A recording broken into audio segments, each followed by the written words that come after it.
સુરત શહેરમાં ટ્રાફિક વ્યવસ્થાને વધુ સુદૃઢ બનાવવા માટે નવા પોલીસ જવાનોને મેદાનમાં ઉતારતા પહેલા વિશેષ તાલીમ આપવામાં આવી હતી। વરાછા ટ્રાફિક પોલીસ દ્વારા યોજાયેલી આ તાલીમમાં ટ્રાફિક નિયંત્રણથી લઈ જાહેર જનતા સાથેના વ્યવહાર સુધીની મહત્વપૂર્ણ બાબતો સમજાવવામાં આવી હતી।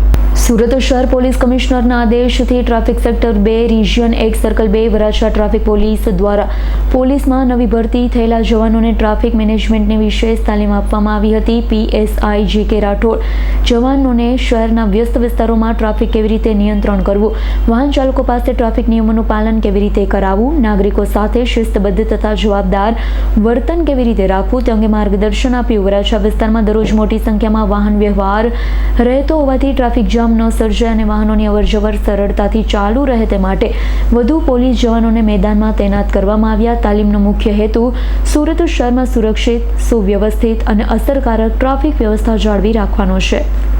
Bureau report S9 news Surat. અમારી તમામ માહિતીથી અપડેટ રહેવા માટે જોડાયેલા રહો S9 ન્યૂઝ સાથે।